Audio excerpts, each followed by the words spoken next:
Shalom. Shalom. Puji nama Tuhan. Ya, di tengah-tengah cuaca yang kurang mendukung pagi hari ini, tapi ketika kita mengingat setiap kasih Tuhan dalam setiap hidup kita, kita percaya bahwa setiap jemaat yang hadir pagi hari ini, engkau memiliki sebuah gairah yang baru untuk kau datang beribadah kepada Tuhan, maupun yang beribadah secara live streaming. Mari kita siapkan hati kita pagi hari ini. Kita mengenang kembali setiap kebaikan-kebaikan Tuhan dalam setiap hidup kita, sehingga ada pujian dan ucapan syukur yang kita naikkan pagi hari ini kepadanya.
Terima kasih Tuhan.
doa pembukaan pagi hari.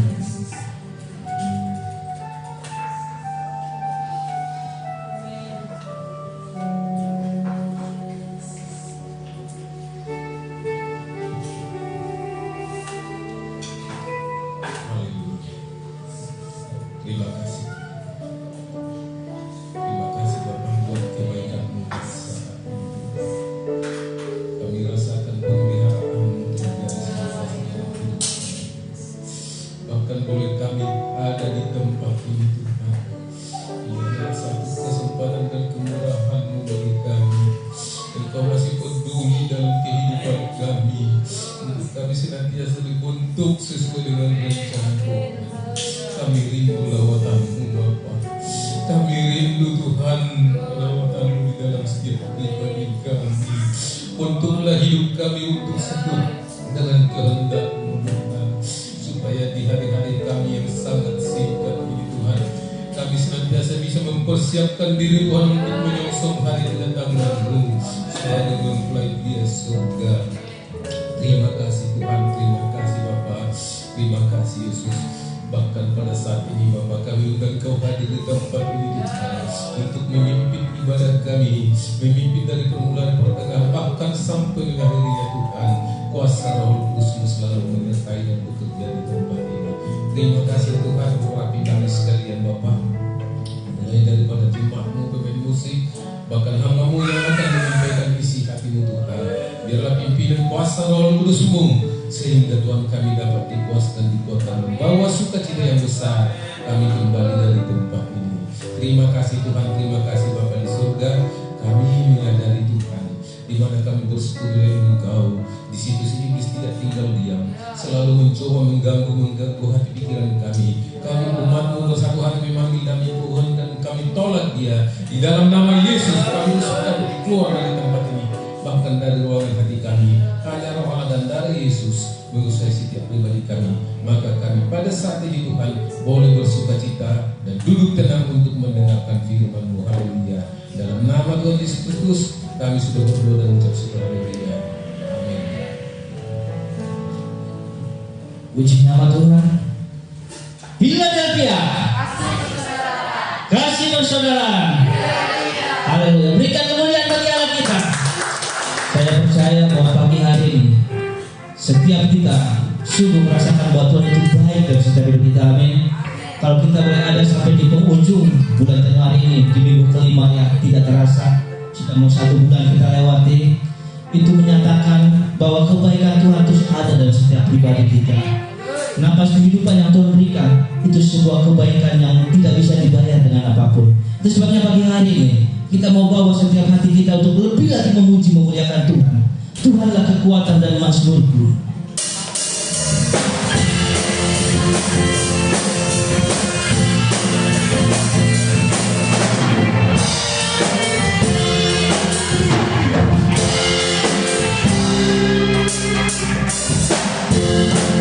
Tuhanlah kekuatan dan mazmurku.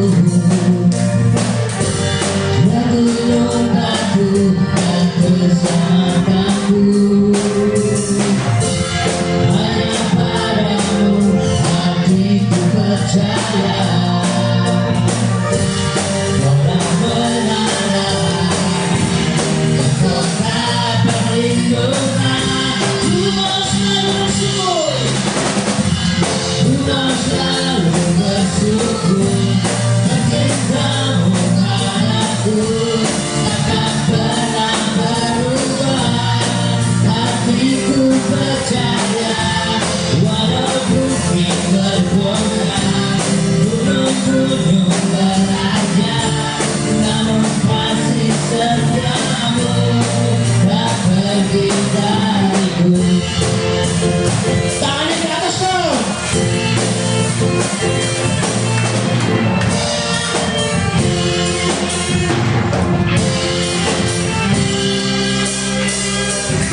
mengalir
dalam setiap hidup kita. Haleluya.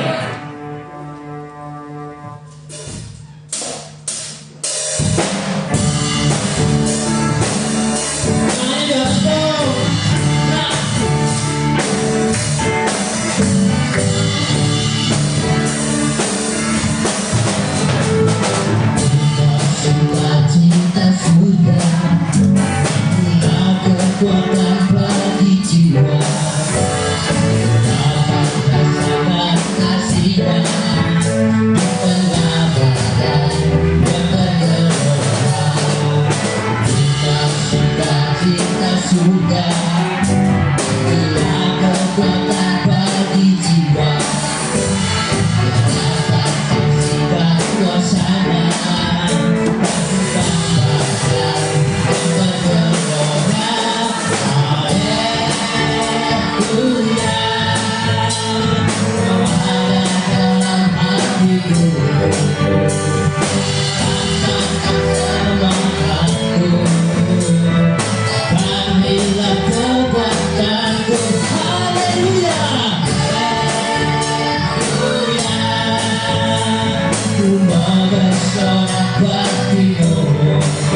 sudah punya kekuatan bagi jiwa.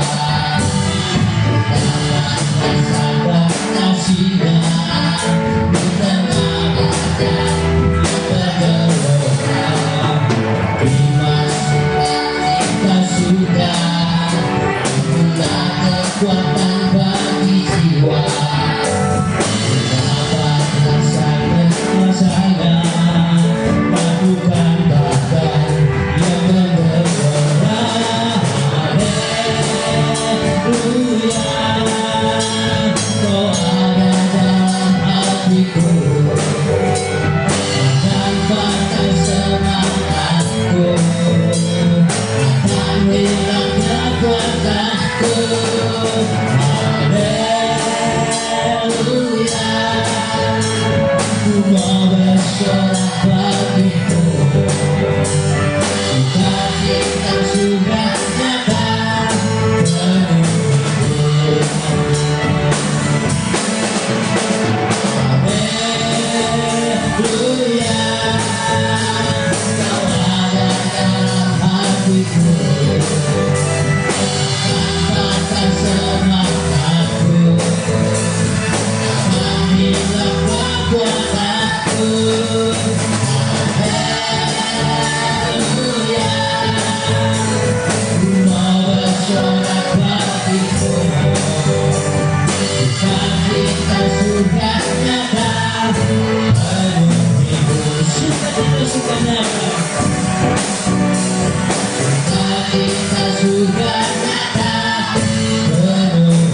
Dan saya percaya ketika sukacita sudah nyata dalam setiap hidup kita, maka ada sebuah kekuatan yang baru untuk kita terus melangkah bersama dengan Tuhan. Itu sebabnya biarlah pagi hari ini, biarlah Yesus lewat kebenaran firman-Nya itu yang terus menjadi perisai dalam setiap hidup kita, sehingga apapun di depan kita percaya ketika kita bersama dengan Tuhan, maka ada sebuah kemenangan demi kemenangan yang Tuhan sediakan dalam setiap hidup kita.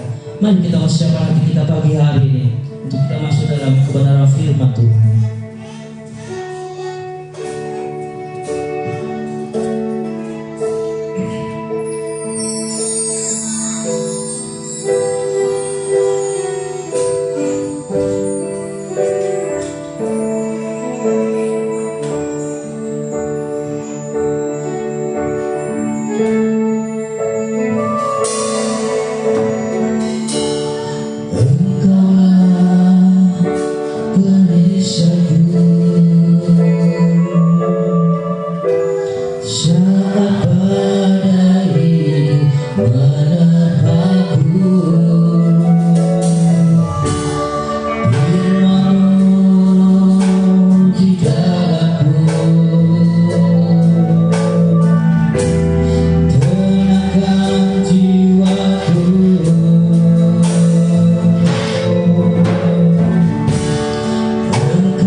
untuk firman Tuhan pagi hari ini.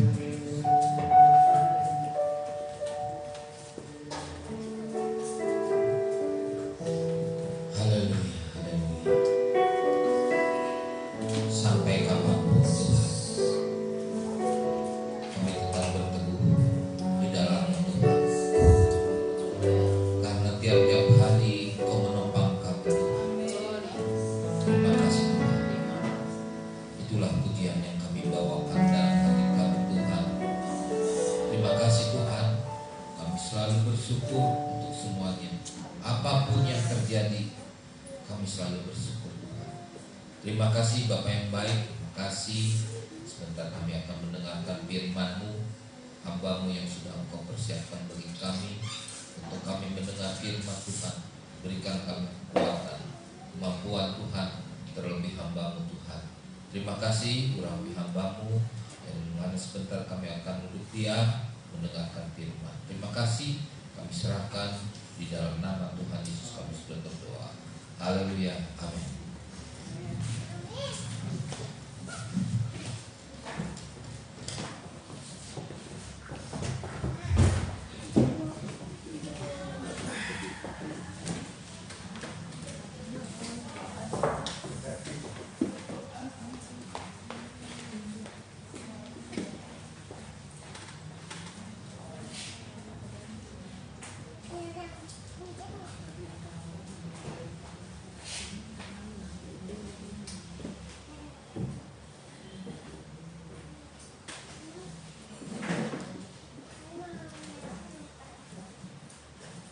Di nama Tuhan, shalom saudara.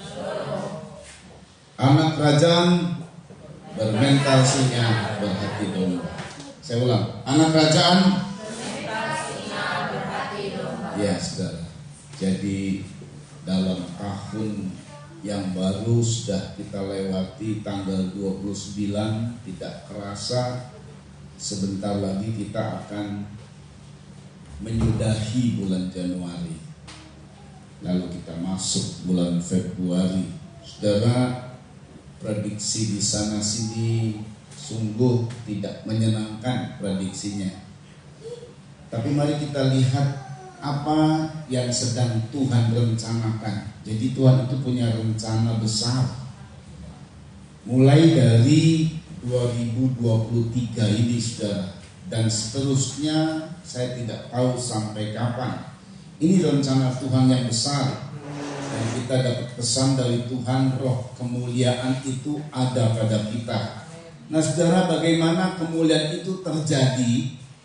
Ini kita lihat memang dalam bangsa Israel, di mana kemuliaan Tuhan itu terjadi atas bangsa Israel, sehingga bangsa Israel itu dituntun sama kekuatan kemuliaan Tuhan. Kita baca saudara, ini yang sedang terjadi. Tetapi kita lihat ada contoh yang konkret dari bangsa Israel. Dalam Keluaran 40, saya ajak untuk kita membaca ayat 18 sampai 38. Nanti Beni baca ayat 18, lalu saya bersama dengan jemaat ayat 19 secara bergiliran. Saudara ya, supaya terdengar semua. Beni bacanya ayat 18, kemudian kita jemaat dan saya baca ayat 19. Yuk dibaca. Musa mendirikan kemah suci itu, dipasangnya alas-alasnya, ditaruhnya papan-papannya, dipasangnya kayu-kayu rintangnya, dan didirikannya tiang-tiangnya. Dikembangkannyalah atap kemah yang menudungi kemah suci, dan diletakkanlah tudung kemah di atasnya, seperti yang diperintahkan Tuhan kepada Musa. Diambilkannya loh hukum Allah, dan ditaruhnya ke dalam tabut. Dikenakannya kayu pengusung pada tabut itu, dan diletakkannya tutup pendamaian di atas tabut itu. Dibawanyalah tabut itu ke dalam kemah suci, digantungkannyalah tabir penudung, dan dipasangnya sebagai penudung di depan tabut hukum Allah, seperti yang diperintahkan Tuhan kepada Musa. Ditaruhnyalah meja di dalam kemah pertemuan pada sisi kemah suci sebelah utara, di depan tabir itu. Diletakkannya di atasnya roti sajian menurut susunannya di hadapan Tuhan, seperti yang diperintahkan Tuhan kepada Musa. Ditempatkannya kandil di dalam kemah pertemuan berhadapan dengan meja itu pada sisi kemah suci sebelah selatan. Dipasangnyalah lampu-lampu di atasnya di hadapan Tuhan, seperti yang diperintahkan Tuhan kepada Musa. Ditempatkannya mezbah emas di dalam kemah pertemuan di depan pintu itu. Dibakarnyalah di atasnya ukukan dari wangi-wangian, seperti yang diperintahkan Tuhan kepada Musa. Digantungkannya tirai pintu kemah suci. Mesbah korban bakaran ditempatkannya di depan pintu kemah suci, yakni kemah pertemuan itu, dan dipersembahkannya di atasnya korban bakaran dan korban sajian, seperti yang diperintahkan Tuhan kepada Musa. Ditempatkannya bejana pembasuhan di antara kemah pertemuan dan mezbah itu, lalu ditaruhnya air ke dalamnya untuk pembasuhan. Musa dan Harun serta anak-anaknya membasuh tangan dan kaki mereka dengan air dari dalamnya. Apabila mereka masuk ke dalam kemah pertemuan dan apabila mereka datang mendekat kepada mezbah itu, maka mereka membasuh kaki dan tangan seperti yang diperintahkan Tuhan kepada Musa. Didirikannya tiang-tiang pelataran sekeliling kemah suci dan mezbah itu, dan digantungkannya tirai pintu gerbang pelataran itu. Demikianlah diselesaikan Musa pekerjaan itu. Lalu awan itu menutupi kemah pertemuan, dan kemudian Tuhan memenuhi kemah suci. Sehingga Musa tidak dapat memasuki kemah pertemuan, sebab awan itu hinggap di atas kemah itu, dan kemudian Tuhan memenuhi kemah suci. Apabila awan itu naik dari atas kemah suci, berangkatlah orang Israel dari setiap tempat mereka berkemah. Tetapi jika awan itu tidak naik, maka mereka pun tidak berangkat sampai hari awan itu naik. Sebab awan Tuhan itu ada di atas kemah suci pada siang hari, dan pada malam hari ada api di dalamnya, di depan mata seluruh umat Israel pada setiap tempat kemah, setiap tempat mereka berkemah. Amin. Saudara dengar baik. Nah, makanya sekarang kita mau mengurutkannya nih, sesuai dengan gambar yang saya sudah siapkan. Tapi lebih dahulu perhatikan baik-baik. Setelah kemah suci, ini paken, ini pola yang pertama. Dari kemah suci nanti bait suci, saudara ya.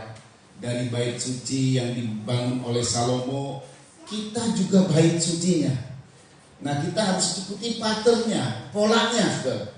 Nggak boleh menyimpang. Karena pola ini adalah pola yang ditujukan sama Tuhan untuk kita ikuti. Jadi setelah kemah suci itu alat-alatnya sudah dibuat.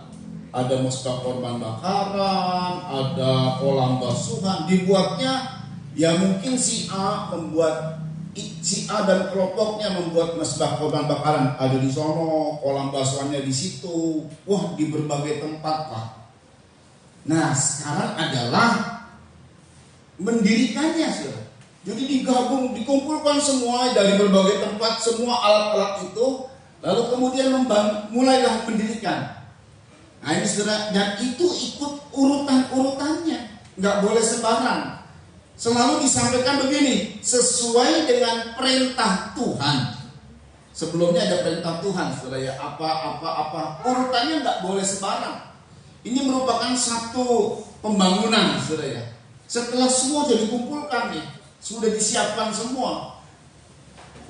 Jadi mulai dari bangunan kemah, atau kalau kita tuh mulai bangunan rumah. Kalau orang mau beli rumah, rumahnya dulu dibangun, dinding, atap gitu kan. Setelah sudah terbeli, tinggal apa saudara? Isinya.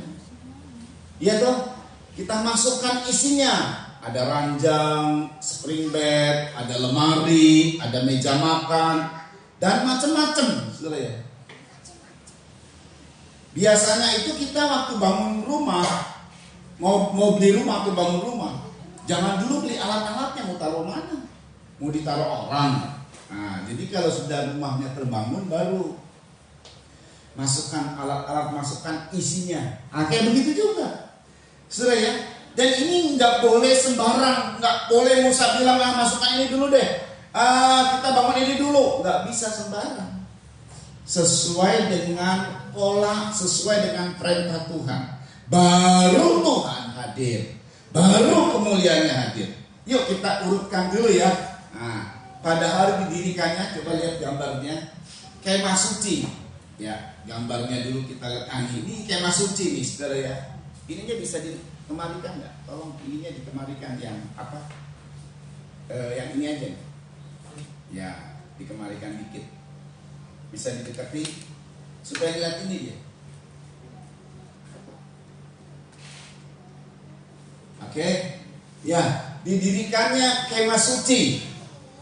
Maka awal dia menutupi kemah suci, kemah hukum Allah pada malam hari. Kemudian sebentar, pada saat didirikannya, kita urutkan ya. Musa mendirikan kemah suci, dipasangnya alas-alas yang mulai dibuka.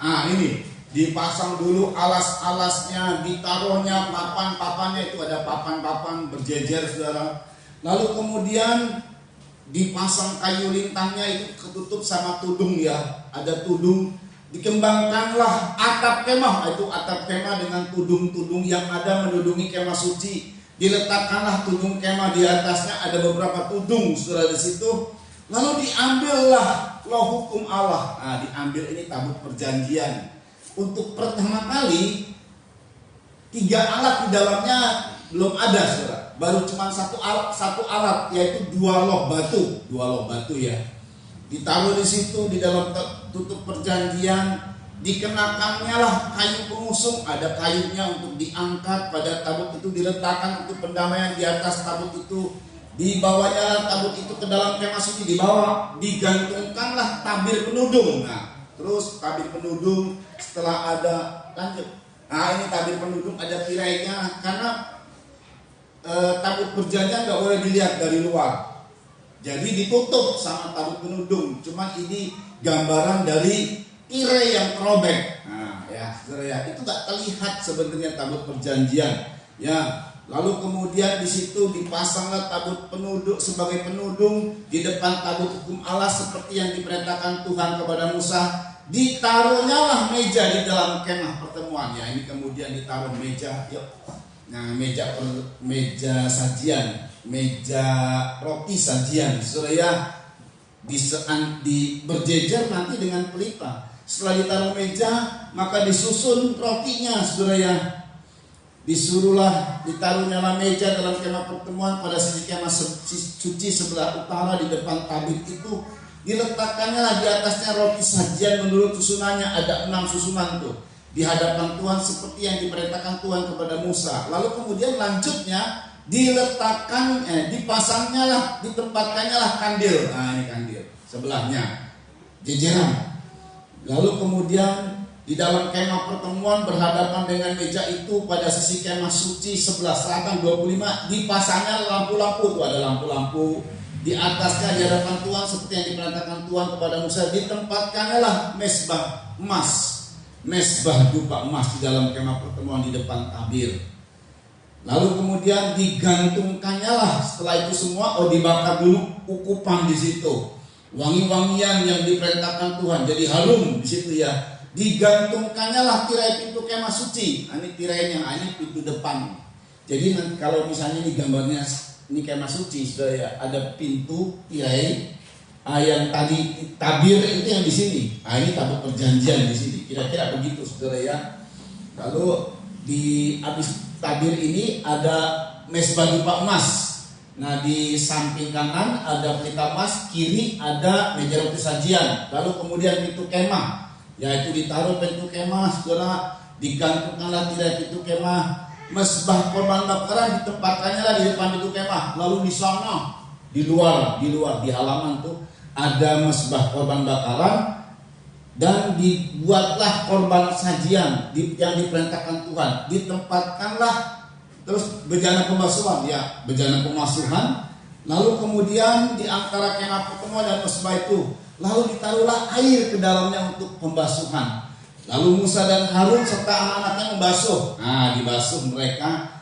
Lalu mendekat kepada mesbah, maka mereka membasuh kaki dan tangan seperti yang diperintahkan Tuhan kepada Musa. Didirikannya lah tiang-tiang pelataran. Itu ada tiang-tiang pelataran, ya, saudara ya. Lalu ada pintu gerbang di situ. Didirikanlah tiang-tiang pelataran sekeliling kemah suci dan mesbah itu, dan digantungkannya lah tirai pintu gerbang pelataran itu. Itu ada pintu gerbang, saudara ya, dengan warna 4 warna. Setiap pintu itu 4 warna. Warna ungu, warna biru, lalu merah, kirmizi, dan putih, linen halus, 4 warna. Itu mengandung makna semua, saudara. Cuman kita nggak perlu detailnya. Ini lagi mendirikan, saudara. Nggak main-main nih. Ya, terus setelah selesai didirikannya tiang pelataran sekeliling kemah suci dan mesbah itu, dan digantungkannya lah tirai pintu gerbang pelataran itu. Selesai sudah. Maka demikianlah diselesaikan Musa pekerjaan itu. Lalu awan itu menutupi. Wah, ini kalau malam hari jadi tiang api nih. Kalau siang hari jadi tiang awan, seperti payung raksasa yang besar menudungi seluruh umat Israel di panas teriknya matahari 40 derajat sampai 45 derajat di padang gurun ini.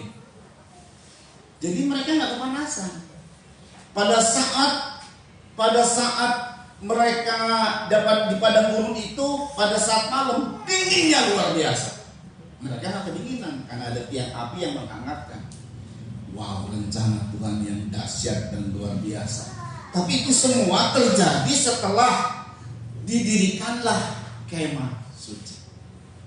Selesai didirikan, terjadi kemuliaan Allah. Awan kemuliaan Allah menudungi. Bahkan Musa nggak bisa masuk ke dalamnya karena awan kemuliaan Allah menudungi itu, saudara. Dan disitulah mereka dipimpin oleh tiang awan dan tiang api.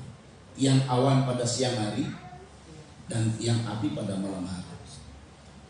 Lucu kan sebenarnya? Dari mana itu? Pakai pelajaran kimia mana? Dari awan ke api. Kalau misalnya tiang minyak bahan bakar gitu ya, BBM gitu ya. Jadi api pantas. Lah dari awan ke api. Bagaimana bisa berubah? Betul tak? Ini hebatnya Tuhan. Jadi Tuhan sudah siapkan perubahan terjadi dari awan ke api. Itu hanya mujizat. Itu hal yang tidak mungkin dibuat oleh manusia. Hanya Tuhan yang bisa buat. Dan itu dipimpin Israel dengan tiang awan dan tiang api. Yang pertama sekarang, yang pertama di gambar yang pertama. Mundur aja. Nah, jadi setelah disusun kayak begini, mundurin aja. Nah, mundurin sampai yang pertama nomor 000 tadi. Dari situ kamu ininya. Nah, terus.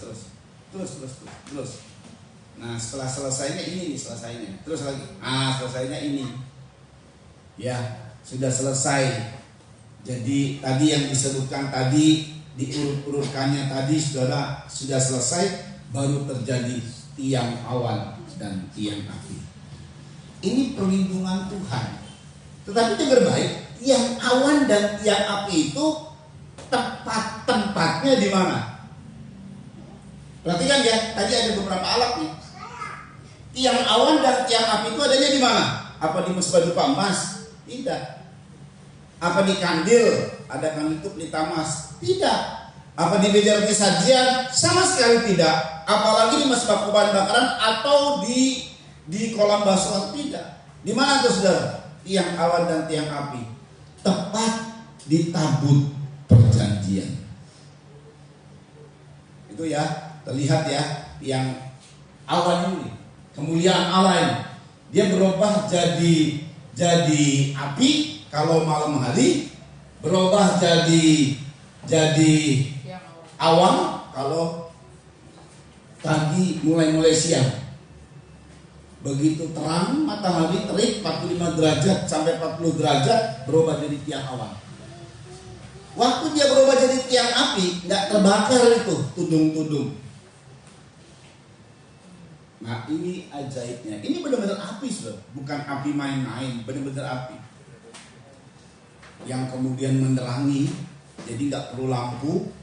Di malam hari yang gelap gulita di padang gurun, semua terang dari kemuliaan Tuhan.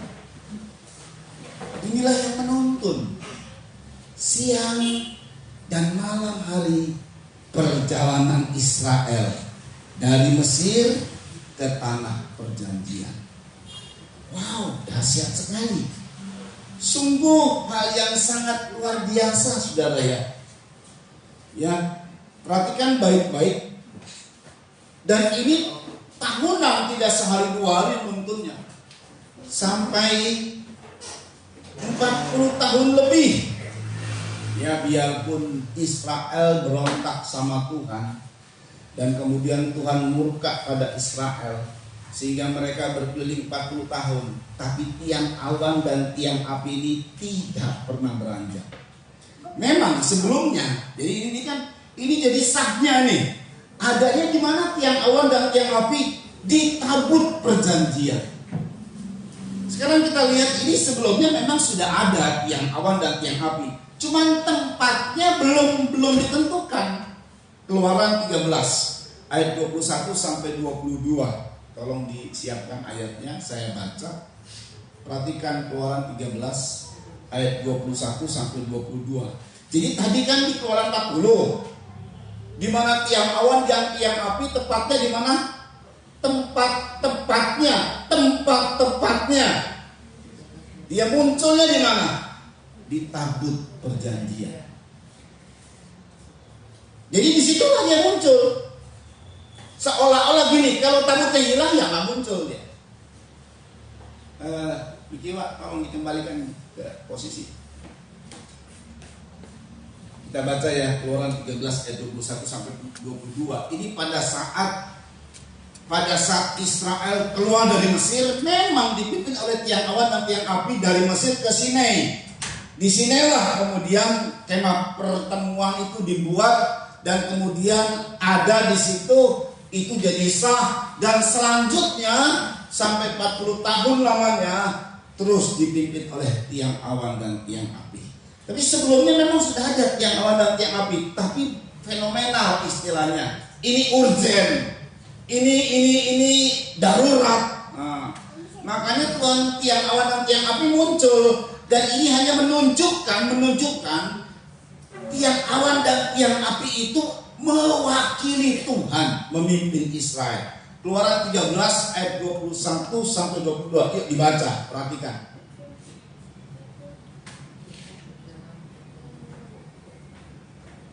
Tuhan berjalan di depan mereka. Tuhan berjalan di depan mereka. Pada siang hari dalam tiang awan. Pada siang hari dalam tiang awan untuk menuntun mereka di jalan terus. Dan pada waktu malam dalam tiang api untuk menerangi mereka. Pada waktu malam menjadi tiang api untuk menerangi mereka terus. Sehingga mereka dapat berjalan siang dan malam. Wow, mereka bisa berjalan, perjalanannya tidak terganggu. Baik itu siang, baik itu malam. Perjalanan yang sudah Tuhan siapkan itu tidak terganggu, saudara. Berapa banyak kadang-kadang perjalanan bisnis kita terganggu, terhalang, gara-gara ada gelap, gara-gara ada problem dan masalah, gara-gara ada persoalan. Ini Tuhan terangi, Tuhan di depan. Dia menjadi tiang awan meneduhkan, sehingga tidak kena perihnya panas terik. Pada saat malam hari dia menerangi, sehingga tidak terhalang dengan gelap. Rencana Tuhan dahsyat banget, saudara ya. Berjalan siang dan malam. Terus 22. Dengan tidak beralih tiang awan itu tetap ada pada siang hari. Dengan tidak beralih, dengan tidak berpindah, dengan tidak stop, terus ada tiang awan itu pada siang hari terus. Dan tiang api pada waktu malam di depan bangsa itu. Iya, ini hanya menunjukkan bahwa Tuhan menuntun Israel. Tuhan tuh menuntun gak cuma sekedar menuntun saja, lalu kemudian gimana keadaan Israel? Saya susah nih. Oh enggak, Tuhan lihat, Tuhan perhatikan, Tuhan lindungi. Wow, ini hal yang luar biasa. Perlindungan tiang awan dan tiang api yang dahsyat dari Tuhan. Saudara, ini perjanjian lama ya. Sebab tiang awan dan tiang api, kita ini kan juga dalam perjalanan, betul ya? Hidup ini kan sebuah perjalanan. Dari mulai lahir sampai mati, itu perjalanan hidup. Kadang-kadang kita berhadapan dengan lika-liku hidup. Kadang-kadang kita berhadapan dengan kerikil-kerikil, dengan hal-hal yang menghalangi, entah itu gunung, entah itu batu, entah itu apa saja. Kadang-kadang ada hal-hal yang menyakitkan, duri-duri, semak duri yang kita dapati dalam hidup ini. Karena memang dalam Kejadian pasal 3 Engkau akan berjerih payah untuk mendapat rezekimu. Dan kau akan kembali menjadi debu, sebab dari situlah engkau diambil. Nah, perjalanan kita ini secara umum, saudara ya, seluruh perjalanan manusia itu mulai dari bayi dengan tangisan, kemudian sampai kematian itu baru berakhir dengan diiringi tangisan. Bayi itu kita nangis waktu bayi, tapi seseorang yang tadi bayi kemudian dia mati ditangis sama orang, si orang matinya emang nggak nangis, orang lain yang nangis. Saudara, ini perjalanan yang luar biasa. 70 sampai 80 tahun kalau kita kuat. Ada yang 90 tahun. Kalau cerita banyaknya apa sih? Kalau mau jujur, banyak apa sih? Penderitaan. Betul ya? Penderitaan. Menderita dengan urusan cari nafkah aja susah. Belum sudah punya anak susah. Kadang-kadang di usia tua suami istri bisa bertengkar. Aduh, penuh dengan air mata. Kita butuh pertolongan Tuhan. Kita butuh tuntunan Tuhan. Dulu tiang awan dan tiang api. Nah sekarang tiang awan dan tiang api nggak ada.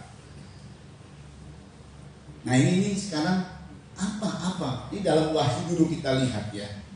Tiang awan dan tiang api itu sama juga dengan tak kala dibentangkannya kemahnya.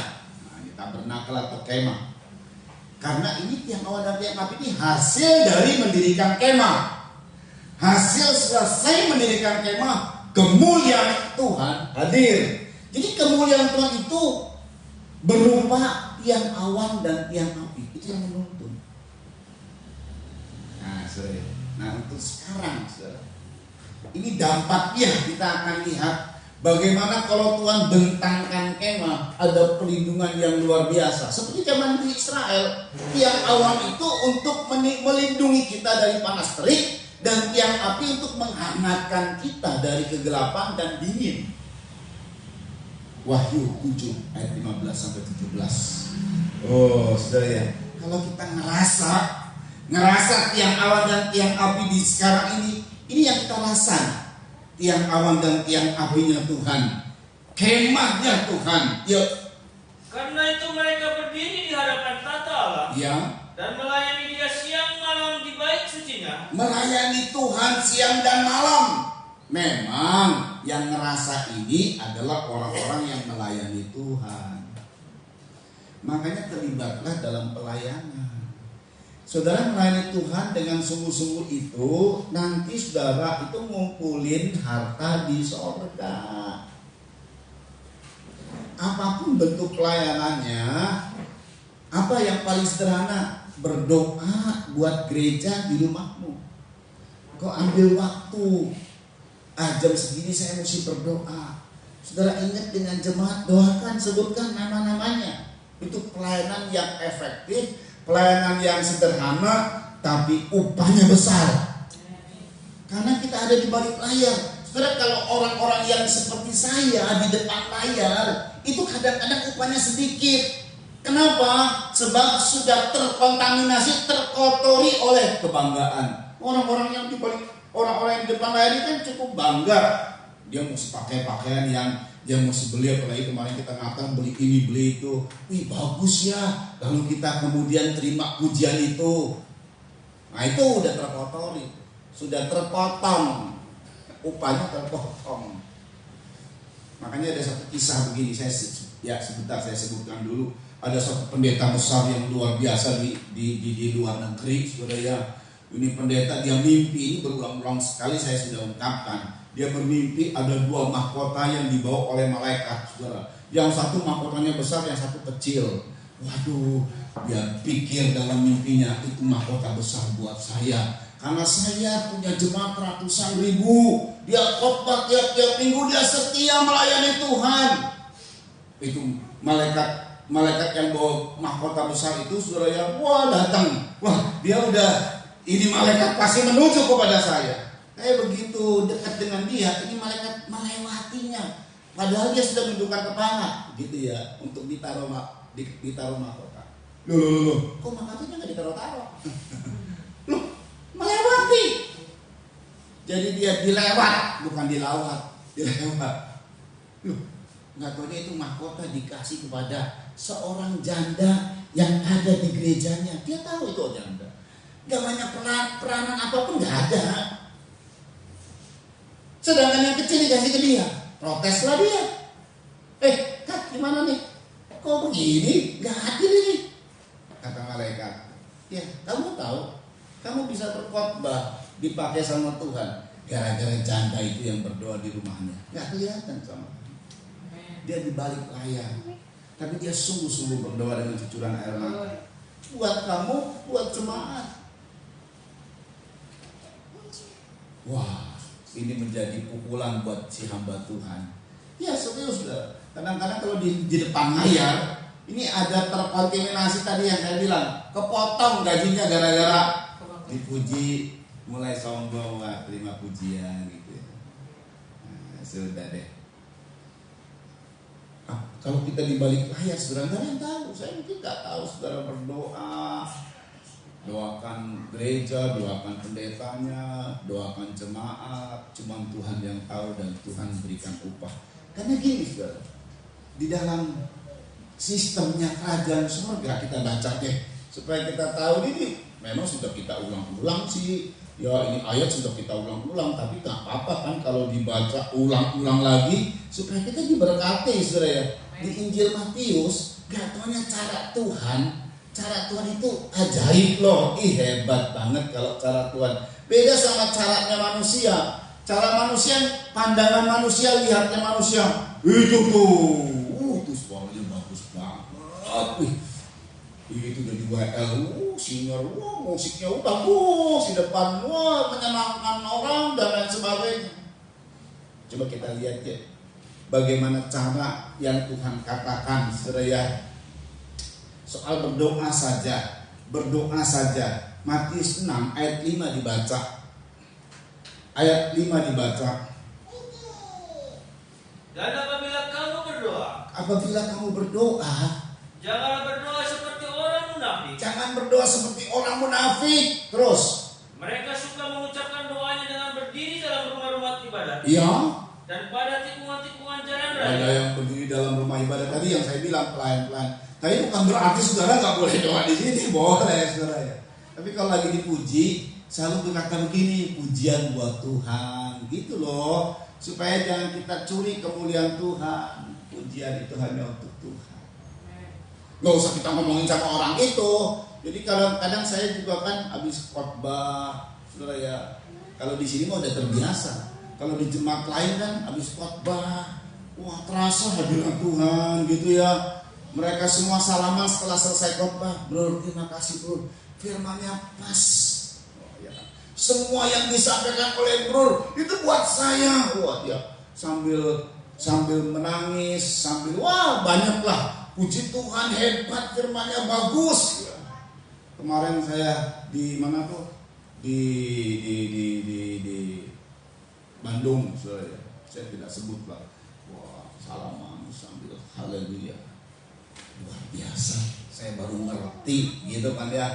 Oh itu kan pujian-pujian yang makanya nanti diuji sama Tuhan. Lu makan puji atau tidak? Kalau makan puji, tiba-tiba ada orang yang gak suka sama kita. Nah gitu ya. Gak semua orang suka lo, gak taunya ya. Ada yang gak suka ya, ada aja tuh. Marah gak di situ? Kalau kita gak marah, nah itu berarti kita gak makan puji. Tapi kalau kita marah, bilang bagus kok gue, gitu kan ya. Ini orang bilang gak bagus. Ini orang ini nggak mau diproses. Ini orang nggak mau tobat. Ini kita marah-marahin sama orang. Nah itu tuh kadang-kadang begitu. Nah saudara, ini orang munafik. Ini orang-orang yang disebutnya alim-alim orang Farisi. Ya saudara ya, penyakit Farisi namanya ya. Dia berdoa di rumah ibadah. Tujuannya ada. Terus supaya mereka dilihat orang. Supaya mereka dilihat orang. Hati-hati ya, jangan kemudian kita doa itu hanya untuk cari perhatian sama orang, cari pujian sama orang. Terus aku berkata kepadamu, iya, sesungguhnya mereka sudah mendapat upah. upahnya apa? Dilihat orang, dipuji sama orang. Selesai sudah. Itu sebabnya ayat 6, yuk. Tetapi jika engkau berdoa, Jika kau berdoa, masuklah ke dalam kamar, masuk ke dalam kamar, tutuplah pintu, tutup pintu. dan berdoalah kepada Bapamu yang ada di tempat Nah ini dia, tersembunyi. berdoa kepada Bapamu yang ada di tempat tersembunyi. Terus, Maka Bapamu yang melihat tersembunyi akan membalasnya kepadamu. iya. Jadi kalau kita melayani di balik layar, semua kemuliaan buat Tuhan, doa khususnya yang sangat efektif sekali, itu upahnya besar, saudara. Kita nggak gembar-gembor, nggak ada orang yang tahu kita berdoa buat dia, nggak ada orang pendetanya pun nggak tahu. Ah itu upahnya besar, karena Bapak itu tempatnya di tempat tersembunyi. Jadi kalau kita tidak gembar-gembor, kita tidak cari perhatian, tidak cari pujian, kita sembunyi di balik layar tadi saya bilang, maka upahnya besar di sorga. Wih luar biasa, saya pengen saudara ini diberkati sama Tuhan, punya upah besar. Bahkan nggak apa-apa lebih besar dari saya upahnya. Amin. Amin saudara. Ayo kita berlomba-lomba cari upah yang besar. Jangan cuma di dunia ini aja cari duit banyak. Loh di surga juga ada upah loh. Dari sebuah pelayanan yang kita kerjakan. Haleluya, dahsyat sekali Tuhan kita saudara ya. Nah setelah kita lihat, jadi kita kembali Wahyu pasal 7 ya, melayani Tuhan. Dan dia yang duduk di atas tahta. Kalau dia bicara duduk di atas tahta, itu artinya dia berotoritas. Gini saudara ya, ini sifat kerajaan. Kalau seorang raja dia jalan-jalan, bukan di tahta nih ya, dia jalan-jalan, tidak di singgasana. Nanti mungkin pernyataan-pernyataannya menjadi pernyataan-pernyataan yang bisa cacat, ada cacatnya lah, karena nggak resmi dia. Tapi kalau dia duduk di atas tahta dengan memakai perlengkapan raja, itu legal dan resmi dan dia punya otoritas. Dan waktu dia punya otoritas inilah tujuannya, otoritasnya untuk melindungi kita. Yuk dibaca ayat 15, pulang kembali yuk, cepet yuk. Karena itu mereka berdiri di hadapan tahta Allah, Iya. dan melayani dia siang malam di bait suci. Iya.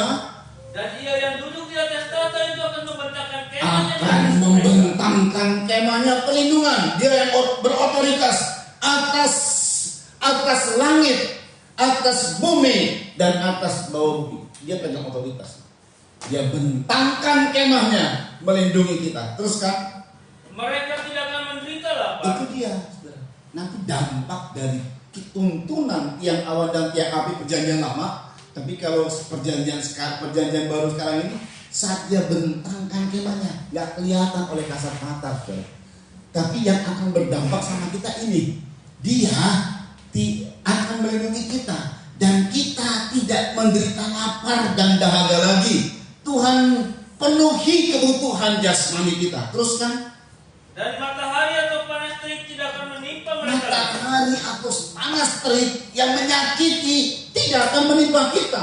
Di dalam umpamaan seorang penabur, ada benih yang jatuh di tanah berbatu-batu, lalu kemudian dia tumbuh karena tidak berakar, maka dia kena panas terik, maka matilah itu benih, matilah itu pohon karena nggak berakar. Jadi ada panas terik itu ada gambarannya, itu adalah penindasan. Itu adalah penganiayaan. Itu nggak berlaku lagi.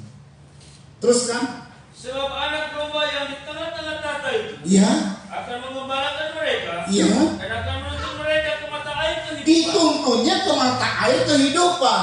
Mata air itu sumber. Jadi nggak taunya kita dituntun kepada sumber berkat. Loh Tuhan bisa buka semua berkat loh, sehingga menjadi sumber buat kita. Oh mantap banget. Amin saudara. Nah ini asal begini. Teruskan dulu.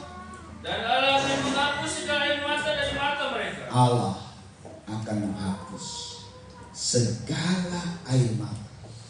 Jadi nih kita tuh kadang-kadang kan baru satu air mata. Air mata kenapa? Susah cari kerja. Tuh, baru air mata satu. Ada air mata yang lain lagi. Masalah dengan suami atau istri. Air mata tuh. Ada air mata apa lagi? Sakit. Kalau orang sakit sudah. Apalagi orang yang nahan sakit lambung ya. Kadang-kadang sampai keluar air mata sudah. Apalagi maaf kalau yang kena kanker stadium 4, aduh, kita dengarnya nyeri sekali ya. Itu yang kena saraf kecepit aja, aduh, saudara kalau udah kambuh, buset deh. Segala sesuatu kalau saya perhatikan ya di dunia ini, dokter bisa mengatasi, tapi lewat operasi semua. Ngeri nggak dioperasi? Ngeri. Pertama ngeri duitnya.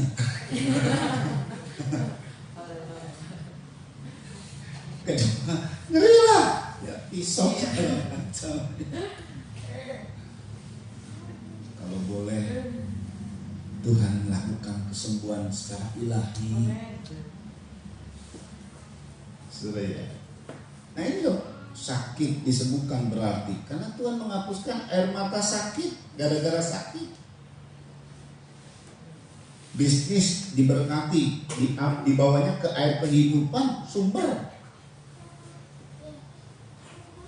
Wow, luar biasa. Masalah rumah tangga diselesaikan sama Tuhan. Kita hanya happy. Loh, Tuhan ngajarnya begitu. Segala air mata dihapuskan. Itu kalau sudah Tuhan bentangkan, dibentangkan perlindungannya. Dulu tiang awan dan tiang api. Sekarang kan tak kelihatan tiang awan dan tiang api, tidak ada lagi. Yang ada adalah bentang perlindungan Tuhan. Yang kita rasakan. Kan gak perlu juga melihat Tuhan, yang penting rasain aja deh. Bagaimana Tuhan menolong kita, melindungi kita. Amin saudara. Saya gak pernah lihat Tuhan, gak apa-apa. Tapi saya merasakan perlindungan Tuhan. Ini yang penting. Tidak ada lagi air mata. Semua pergumulan kita diselesaikan oleh Tuhan. Dan itu tidak ada lagi air mata, itu bukan berarti sehari 2 hari. Kalau sudah dituntun pada air kehidupan, kalau sudah dibentangkan perlindungan Tuhan. Nah ini dia saudara ya, yang menjadi pertanyaan, gimana sih saya dapat ini ya gitu kan?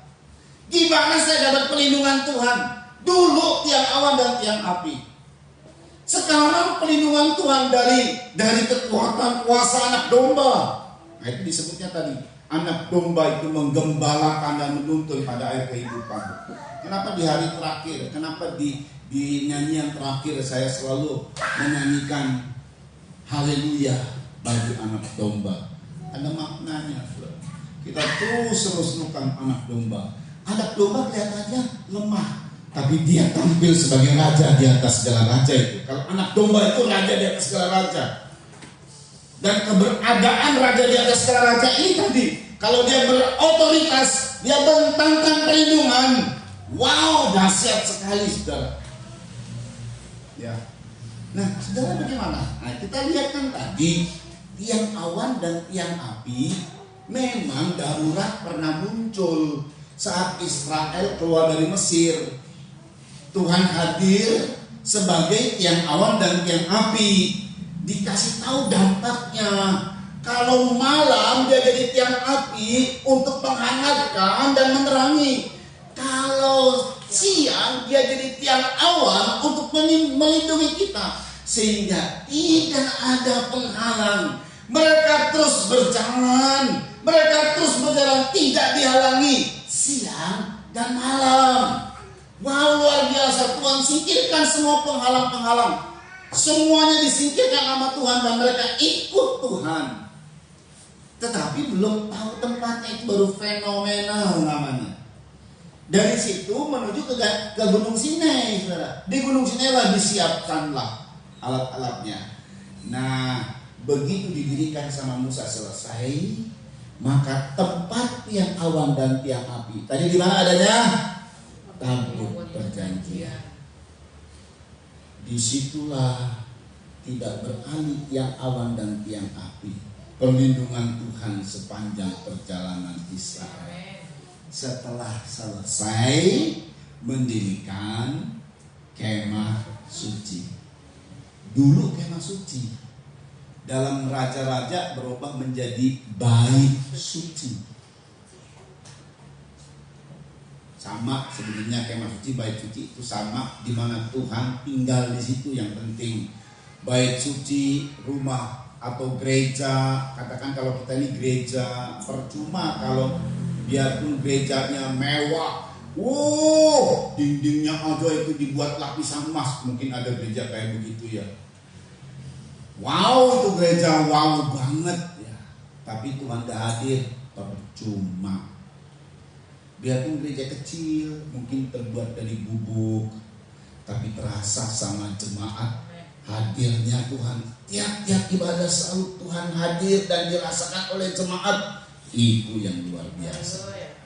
Sama seperti pada saat Yesus lahir di kandang domba, gak penting kandang domba. Yang penting itu hadiratnya Tuhan ada. Di situ ada Tuhan. Nah itulah yang penting, saudara. Rumah kita mungkin rumah yang bubuk, yang penting Tuhan hadir. Nah kita kan ya, rumah mewah dengan segala macam fasilitas, Tuhan gak hadir. Aduh, sengsara 7 turunan. Yang penting Tuhan hadir. Nah ini saudara, jadi untuk mendapatkan fasilitas, ini fasilitas dari Tuhan. Tiang awan dan tiang api, perlindungan dari Tuhan. Yang kemudian dalam kitab Wahyu, itu perlindungannya luar biasa. Sampai air mata dihapuskan oleh Tuhan. Nah bagaimana caranya? Jadilah baitnya, jadilah rumahnya. Amin saudara. Ini tubuh kita ini adalah rumah Tuhan. Yuk kita baca. Ada 2 kali Tuhan ungkapkan. Dan ini menjadi pertanyaan. Ungkapannya sebuah pertanyaan. Enggak gini loh, kamu adalah rumah Tuhan.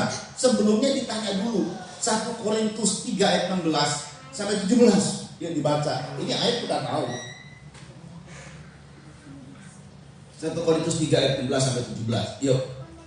Tidak tahukah kamu bahwa kamu adalah bait Allah dan bahwa Roh Allah diam di dalam kamu? Tidak tahukah kamu? Ini bertanya. Berarti orang ini mungkin belum tahu atau belum sadar. Tidak tahukah kamu bahwa tubuhmu? Coba kita tunjukkan diri kita ini, tubuh yang masih hidup ya.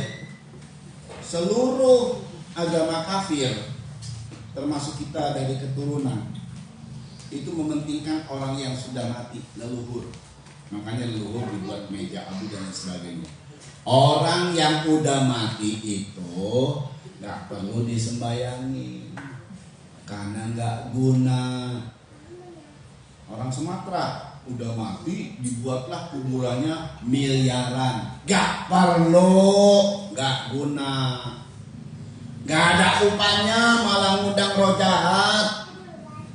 Kalau orang kamu masih hidup, itu yang harus diurus, itu yang harus diperhatikan, itu yang berguna, itu yang membawa keuntungan, itu yang membawa hidup panjang umur dan bahagia di dunia. Belum di surga. Gitu saudara. Jangan kalau udah mati aja ribut. Ini mesti dibakar, ini bakar itu. Bangun kuburnya dibagusin. Gak guna semua. Masih hidup. Jadi kalau saudara punya orang tua yang sudah mungkin masih hidup dan susah, ya itu yang perlu diperhatikan. Wah, orang tua saya tidak baik. Justru kalau orang tua sudah tidak baik dan saudara perhatikan, ada bonus besar. Sedangkan orang tua yang normal, Tuhan bilang engkau akan diberkati, panjang umur dan bahagia di dunia. Orang tua saya nggak baik, bonus besar. Kita ngampuni, kemudian kita perhatikan, oh bonusnya besar banget. Nah ini perhatikan ya, tidak tahukah kamu bahwa kamu adalah bait Allah? Jadi nggak tahunya ini ada orang Korintus, jemaat Korintus nggak sadar kalau dia itu adalah bait Allah, di mana Roh Allah diam di dalam kamu. Terus Jika ada orang yang membinasakan bait Allah, maka Allah akan membinasakan dia. Ya, Sebab bait Allah adalah kudus. ya. Dan bait Allah itu ialah kamu. Iya. Jadi sekarang kita tahu bahwa dulu nih ya, dulu tiang awan dan tiang api adanya di kemah. Tempatnya Tuhan berdiam di kemah suci, di tabernakel. Lalu kemudian dari kemah berubah jadi bait suci. Sekarang bait suci yang dibangun itu yang benar ya, yang benar. Boleh orang sebut mana bait suci yang Tuhan terima secara fisik, bait suci adalah di Yerusalem. Buat Yahudi itu sudah Tuhan buat, karena Israel itu tadinya umat Tuhan. Lalu Tuhan bilang, nanti salah satu suku aku akan pilih, disitulah baitku akan dibangun. Gak boleh sembarang tempat. Cuman satu-satunya bait sah, legal dari Tuhan. Dengan hukum yang sah, dengan semuanya yang sah. Dibangunlah oleh Salomo bait suci Salomo, tapi hancur. Dibangun lagi sama Zerubabel, Hagai dan lain sebagainya. Bait suci kedua hancur tahun 70 Masehi. Kita 2013 Masehi. Jadi udah lama hancur sampai sekarang di Yerusalem. Tidak ada bait suci. Lalu bagaimana? Beralih bait sucinya ke tubuh-tubuh orang percaya. Siapa itu? Saya. Siapa saudara? Saya. Tapi polanya harus sama dengan tabernakel tadi. Kita nggak salah harafiah. Ada gereja yang bikin tabut. Ih, bagus. Maaf ya, saya nggak tertarik.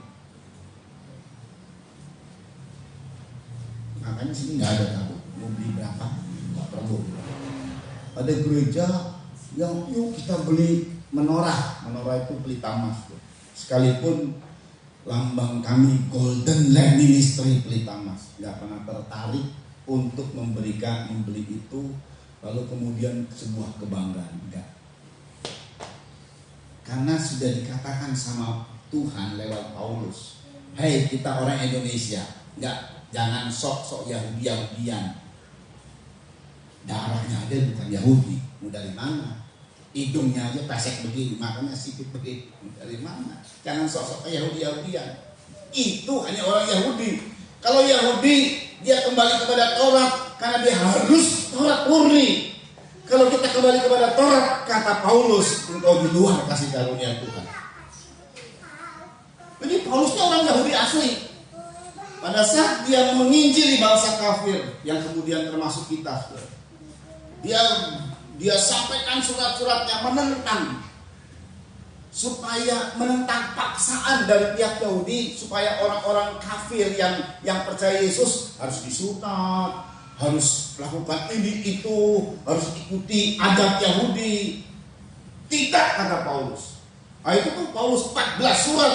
Dia banyak penekanannya soal hei orang kafir yang percaya kepada Yesus, gak perlu ke Yahudi-Yahudian. Cara ibadahnya pun kita nggak perlu ke Yahudi-Yahudian. Sesuai dengan yang kita set aja. Harus begini, harus begitu. Makanya kita nggak ada perayaan-perayaan Yahudi. Ada perayaan Yahudi seperti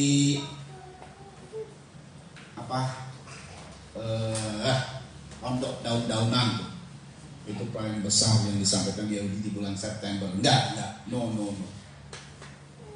Kita sesuai dengan apa yang kita serta aja, enaknya di mana. Kita bangsa di Indonesia, budaya di Pegadaian kayak apa ya kita ikut. Nah inilah saudara. Jadi Tuhan bilang, tidak tahu kamu bahwa kamu adalah bait Allah dan Roh Allah diam di dalam kamu. Dulu yang awan dan yang api. Sekarang itu yang nuntun kita adalah Roh Kudus. Sama dengan tiang awan dan tiang api, adanya di Tabut Perjanjian, ada tempatnya gitu. Demikian juga Roh Kudus ada tempatnya. Apa itu? Tubuh kita. Orang yang sadar bahwa tubuhnya adalah bait kudus, adalah bait Allah, dia akan kerjakan dua hal ini. Karena diungkapkan gini, kalau kamu ini bait Allah, jangan binasakan bait Allah, jangan binasakan tubuhmu. Jadi dua hal yang kita harus kerjakan, yaitu satu, pola hidup yang sehat. Kalau orang sadar bahwa tubuhnya bait Allah, maka pola hidupnya sehat. Nggak apa-apa makan ini pada darahnya tinggi, makan ini kambing apa segala macam. Nanti kalau ada sakit, jangan salah-salahkan Tuhan. Kita pola hidupnya nggak sehat. Ada seorang hamba Tuhan, saya tidak sebut namanya, saudara. Ya dulu dia begitu. Dia pikir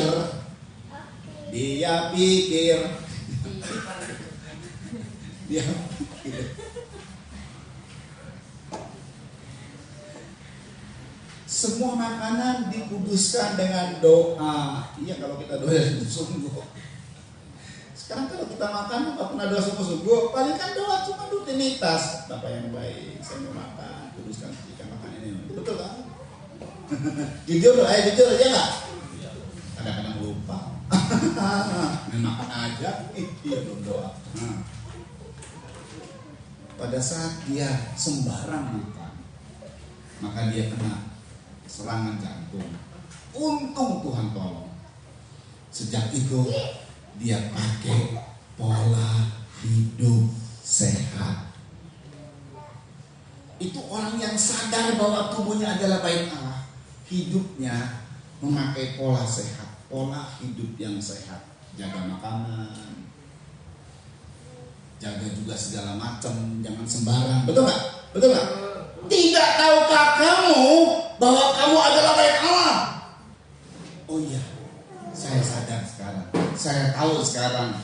Saya mau melakukan sekarang. Saya pola hidup yang sehat. Tidak tahukah kamu bahwa kamu adalah bait Allah? Tahu sih, tapi makanan sembarang, sakit, tahu rasa. Yang kedua, kalau kita ini sadar bahwa kita adalah bait Allah, kita tidak merusak tubuh ini dengan rokok. Lo jelas-jelas lo, merokok membunuhmu. Kalau kita sadar, maka kita tidak merusak tubuh ini dengan begadang, dengan segala macam yang kita kerjakan yang akhirnya bisa merusak tubuh, dengan narkoba, dengan bunuh diri. Bunuh diri itu namanya membinasakan tubuh. Tubuhmu adalah bait Allah. Amin. Tapi orang ini ya kadang-kadang ya, yang namanya tubuh, jujur saya juga suka ngalami gini ya. Saya ini gula darahnya tinggi, biar tahu semua juga gula darah saya tinggi, nggak taunya kena diabetes. Level berapa saya nggak tahu. Pola makan sudah harus dijaga sudah, nggak boleh sembarang. Obat, ya saya pakai obat. Ya karena itu dapat anugerah lah untuk tubuh saya bisa turun, bisa oke. Tapi kadang-kadang nakal juga kan, iya kan? Kalau di luar nah, apa-apa kan ada obat. Nakal juga. Jujur, kadang-kadang kalau kita udah maunya, menyenangkan di tenggorokan, lupa akan kita ini sakit apa. Ini kadang-kadang ya gitu tuh, nggak pola makan hidup yang sehat. Kan saya sudah tahunan hidup sehat. Sekarang itu nggak apa-apa lah. Justru tuh sekarang itu kesalahannya fatal. Ngerusak tubuh, mateng loh. Udah kalau dari itu gimana saudara? Jadi kalau kita itu selalu pola hidup yang sehat itu sudah harus. Tetapi ini aneh ya. Itu dia orang kadang-kadang nggak mau ditegur. Sehari, 2 hari, seminggu oke. Selanjutnya nyenengin lagi lehernya, nafsu makannya lagi, dan ini dan itu banyak lah. Makanya di pasal 3, baru pasal 3 ya. Baru lewat pasal 6 nih. 1, 2, baru 3 langkah. Pasal 4, pasal 5, pasal 6. Dia ngomongin lagi sama Paulus. 1 Korintus 6. Tadi pasal 3 nih. Oh, haleluya. Saya dengar firman. Ya, sehat. 3 hari kemudian. Ini pasal 3 terus pasal 6. Pasal 6 ayat 19 sampai 20. Yuk dibaca. Atau tidak tahukah kamu bahwa tubuhmu adalah bait Roh Kudus yang diam di dalam kamu? Bahkan sama tadi ya. Atau tidak tahukah kamu bahwa kamu adalah bait Allah di mana Roh Kudus ada dalam diri kamu? Jangan binasakan tubuhmu itu. Itu bait Allah. Seenaknya, kira-kira begitu ya. Keras itu. 3 hari kemudian. Ditanya lagi sama Paulus. Atau tidak tahukah kamu? Tubuhmu ini kan bait Roh Kudus. Yang di mana Roh Kudus diam di dalam kamu. Terus. Roh Kudus yang kamu peroleh dari Allah. Terus. Dan bahwa kamu bukan milik kamu sendiri. Yang dapatnya jatuh lagi seolah-olah begitu, saudara. Terus. Sebab kamu telah dibeli dan harganya telah lunas dibayar. Karena itu muliakanlah Allah dengan tubuh. Iya, ini yang kedua. Jadi gini saudara, kalau kita sudah punya pola hidup sehat nih, olahraga, jaga makanan, bagus banget loh, ketat. Banyak orang yang ketat loh, hidup sehat, bener, bagus. Makanya dia terus terpelihara hidupnya, semua dicek normal. Bagus nih orang nih, luar biasa. Dia tidak merokok, dia tidak minum minuman keras, dia tidak begadang, pola hidupnya sehat, teratur semua. Orang ini panjang umur, yakin saya panjang umur. Lo serius, orang yang pola hidupnya sehat itu panjang umur. Jadi setelah lihat orang-orang yang panjang umur, coba lihat pola hidupnya sehat mereka. Orang-orang gunung yang jarang kena nyentuh makanan-makanan yang instan itu panjang-panjang umur semua. Nah, kemudian setelah kita sehat, ini yang keduanya. Setelah sehat, semau gue kumahain. Loh, sehat yang dikasih memang itu mahal, sehat itu mahal. Tapi sayang sekali ya kumahain. Tubuhmu di mana itu adalah Roh Kudus tinggal dalam dirimu. Roh Kudus itu bukan milikmu. Itu diperoleh dari Allah. Cara menghadirkan Roh Kudus, Yesus harus mati di kayu salib tanpa cacat dan celah. Dengan darahnya dia menguduskan kita, melayakkan kita untuk terima Roh Kudus. Karena kamu telah dibeli dengan lunas. Enggak kredit, mobil saya masih kredit. Kita tidak kredit-kreditan, Tuhan nggak pakai kredit-kredit. Lunas dibayar dengan darahnya yang mahal. Kalau sadar bahwa tubuh ini adalah bait Allah. Selanjutnya yang ketiga, muliakan Allah dengan segala aktivitas tubuh kita. Amin, saudara. Sehat nih. Beberapa orang di sini dapat anugerah. Harusnya dia mati, didoakan, tidak mati. Jujur, beberapa orang ada pengalaman. Tapi kemudian setelah dia hidup, malah disia-siakan anugerah itu. Balik lagi berbuat salah, berbuat dosa. Ya sudah. Kalau Tuhan sudah kasih kehidupan, anugerah besar. Tapi kalau dipermainkan anugerah, tinggal tunggu tanggal mainnya.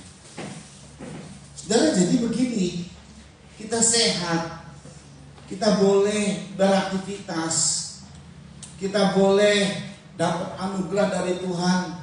Hari ini masih bisa bernafas, yang lain-lain pada mati. Maksudnya ada yang meninggal.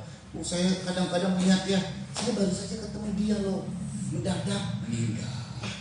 Ini sekarang lagi tren, namanya penyakit apa saudara?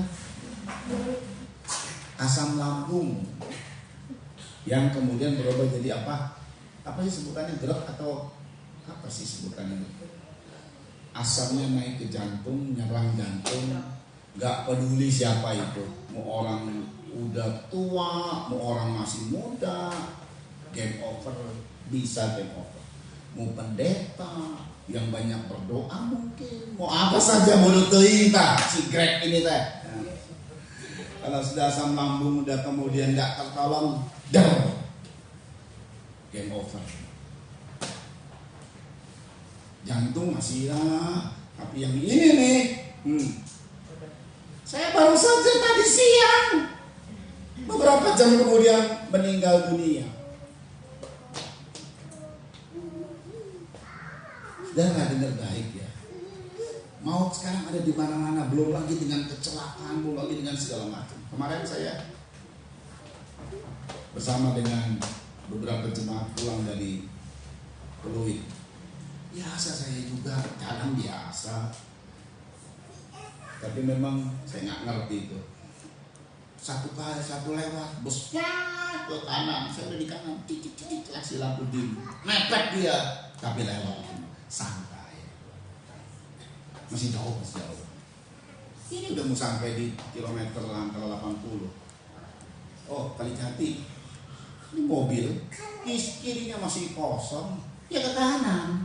Saya dalam kecepatan tinggi, saya kasih tim, dek. Terus ke kanan, geng nih mobil. Yang itu mungkin nggak tahu. Tapi sih jangan takut, sudah. Ban saya nggak cik, enggak. Semua terkontrol dalam kendali Tuhan. Turun gigi, saya pikir turun gigi udah kemudian bisa hampir ini sampai dekat begitu, tapi nggak cit juga, karena udah terkontrol semua dari gerak. Tapi itu memang saya bilang bodoh amat nih orangnya. Orang di sini masih ada, entah ngantuk, entah apa, orang ada dim kok. Karena kecepatan tinggi dia mesti. Kalau di sini ada mobil lain, mungkin kisahnya lain lah ya. Orang kosong dia balik lagi begini kan bisa. Kita juga boleh begini kalau saya lewat dalam kecepatan 100 lebih. Dan itu tidak ngantuk saya. Kalau haleluya. Semua Tuhan lindungi, Tuhan jaga kok. Saya percaya ini perlindungan Tuhan yang dahsyat. Oh sekarang nggak tahu, makanya ada ponakan saya tidur, saya kalau menyetir itu suka tidur, makanya berapa? Tangannya cuma masih ngontrol. Oh udah Yesus kayak kita, sudah malaikat ini yang nyetir katanya. Haleluya, malaikat yang nyetir. Terus dia sudah betul kalau pantutnya berat. Tapi semua terkontrol sama Tuhan. Tuhan lindungi, Tuhan jaga. Tapi kemudian kita jangan sok-sokan juga. Nah itu dia loh, pola sehat, harus sadar. Dan ini selanjutnya, ini poin terakhir. Kalau kita tahu bahwa kita adalah baiknya Tuhan, hidup kita untuk Tuhan, muliakan Tuhan dengan tubuhmu. Kalau sudah tiap-tiap hari marah, kira-kira muliakan Tuhan ya? Enggak lah. Tengkar terus suami istri tiap hari itu nggak memuliakan Tuhan. Itu orang nggak sadar kalau hidupnya, tubuhnya bukan miliknya, bukan baik Tuhan. Jadi kalau kita mau perlindungan Tuhan, tiang awan dan tiang api sudah Tuhan siapkan. Tiang awan dan tiang api itu di luar dari Israel. Mereka hanya mengalami secara umum. Saya ulang ya, tiang awan dan tiang api itu mengalaminya secara umum. Kalau seandainya di salah satu bangsa Israel lagi bermasalah nih, masa nanya sama tiang awan dan tiang api? Ya mungkin sudah. Mau tanya sama Musa, jutaan yang nanya sama Musa. Sekarang ini luar biasa. Tiang awan dan tiang apinya itu bukan secara umum, itu secara pribadi. Karena tiang awan dan tiang api sekarang ini adalah Roh Kudus yang tinggal dalam diri kita secara pribadi. 24 jam dia siap mendengar keluhan kita. Dia siap mendengar curhatan kita, tangisan kita. Dia tidak sekedar hanya mendengar, dia menolong kita, dia melindungi kita, dia menjaga kita. Itu Roh Kudus. Oh, melebihi daripada yang lalu. Roh Kudus adalah pribadi Allah sendiri yang hadir dan tinggal dalam hidup kita. Tinggal kita, jadilah baiknya. Hargai tubuh ini dengan pola hidup yang sehat. Jangan dirasakan tubuh ini. Dan yang terakhir, muliakan Allah dengan tubuh kita.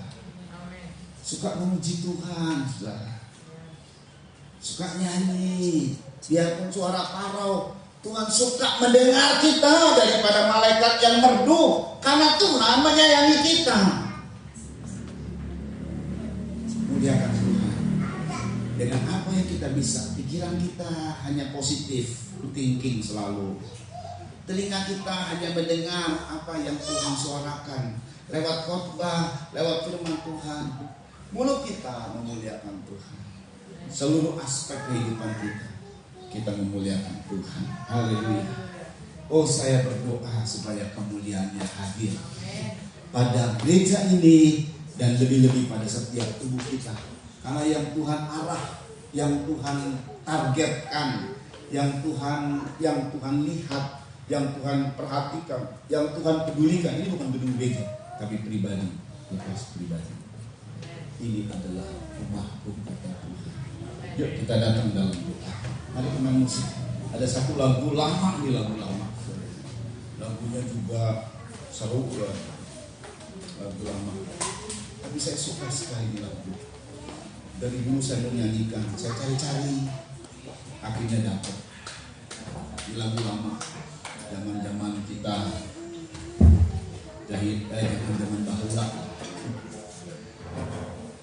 Oh mulianya hadirat-Mu, kami baik-Mu memujamu. Tapi yang saya kenal adalah poin keduanya. Oh kemuliaan hadirat-Mu Tuhan. Saya cari-cari di mana ini ya. Kenapa sih kok dapat kemuliaan hadirat-Mu Tuhan ya? Nanti saya nggak ada. Salon nggak ada, ya, kalau saya nyanyi tiba-tiba muncul ini nyanyian pernah dinyanyikan sama orang atau gimana? Oh mulianya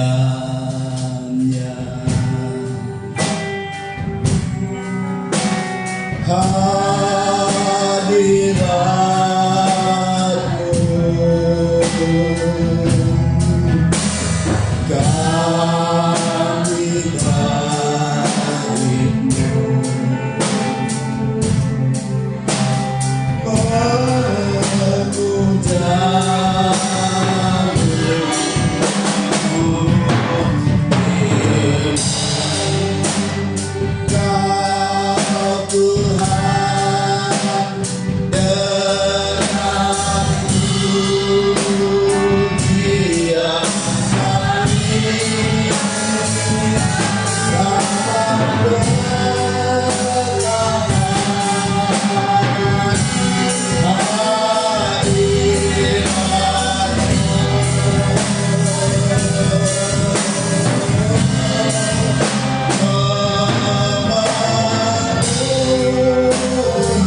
kemuliaan Tuhan kembali.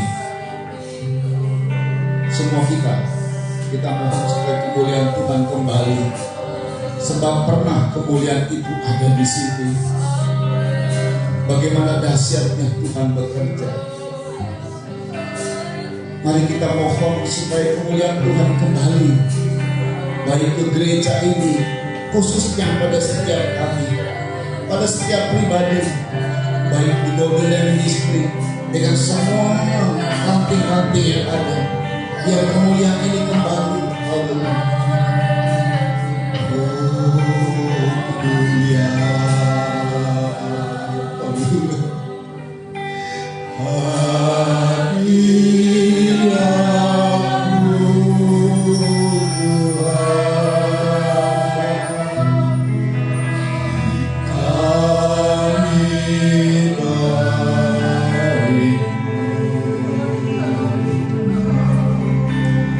Kami puja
semua yang hadir. Berkati Tuhan segala sesuatu yang kami kerjakan. Persembahan yang kami mau sampaikan juga diberkati. Berkati kecamatan kami Pagaden, kabupaten kami Subang, provinsi kami Jawa Barat dan Indonesia tanah air kami. Berkati para pimpinan-pimpinan kami Tuhan, khususnya Pak Jokowi dan Pak Maruf, amin, bersama dengan para menteri dan juga kepala-kepala daerah yang ada Tuhan, serta juga semua pejabat-pejabat negara dari partai-partai yang ada, supaya mereka bersahati memajukan Indonesia 2024 pemilihan umum. Tuhan berkati dengan damai sejahtera. Tuhan berkati juga KPK, TNI, Polri, Densus 88, Badan Intelijen, dan semua yang bergerak di bidang hukum untuk bisa membongkar kasus-kasus besar dan menghukum orang-orang yang jahat, baik kepada negara maupun kepada sesama. Mari Tuhan, biarlah hukum-Mu adil di bumi ini dan hukum-Mu ditegakkan di sini Tuhan, sehingga orang takut akan Tuhan ada di mana-mana. Sebab kalau hukum Tuhan tidak berlaku atas satu negara, maka negara itu menjadi kacau. Tapi kami percaya hukum Tuhan ada di Indonesia.